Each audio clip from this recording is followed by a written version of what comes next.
When I was in school, I had a very influential drama teacher who said, you have to be constantly looking for opportunities, and if at the end of the day you've looked everywhere and that opportunity isn't there, then you need to make it.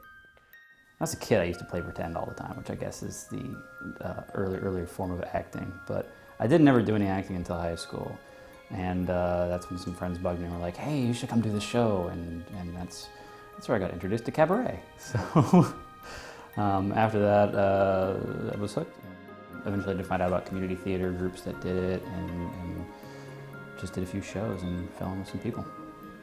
I started off the Quill with 3 other like-minded theater people, and we started it because we wanted to do a new kind of theater. We had met and discussed the idea of starting a troupe and what we kind of wanted it to be about and what we wanted to do, and then it kind of sat and marinated in everybody's minds for a while.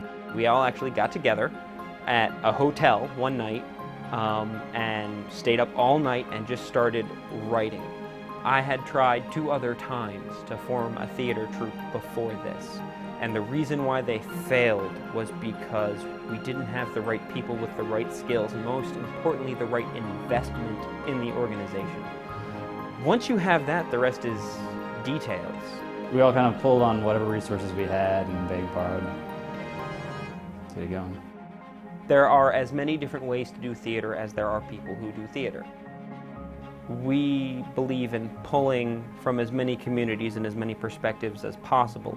We very much wanted to create an experience for our performers where they felt they had as much of an investment into the production design as the performance.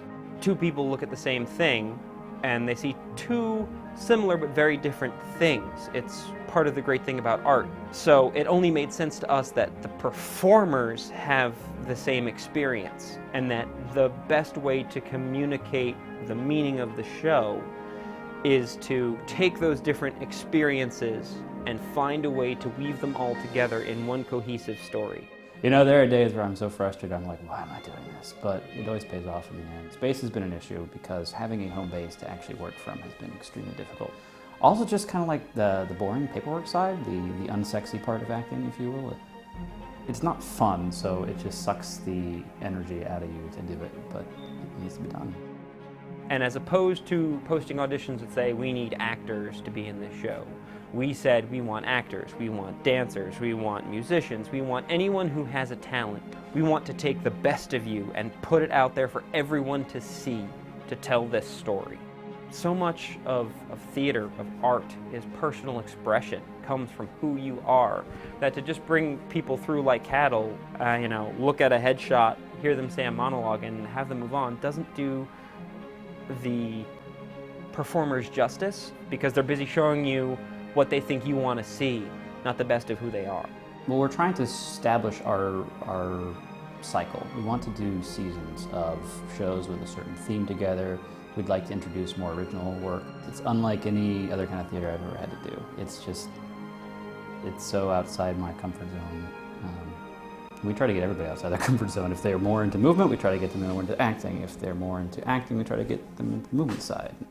I hear a lot of people talk about ensemble work as kind of like a negative thing, but we see that as kind of the best. And so we really want to get to a point where we're a troupe and not just a company that puts on shows. For me, it's all about the art. But so far, you know, our first production was successful. It's that moment at the end of the last show, and getting an opportunity to look back and not look at just the things that I accomplished, but the things we accomplished together. The moment when we realized that the idea works. One thing we've talked about is starting to do not just shows, but to do workshops, doing little improv bits. We just want to work with people who are talented and reasonable and intelligent and keep making art. If we as a troupe continue to invest ourselves into our art the way we are, I can only imagine the audience will invest as much in us. Stick to the art and the art will carry you through.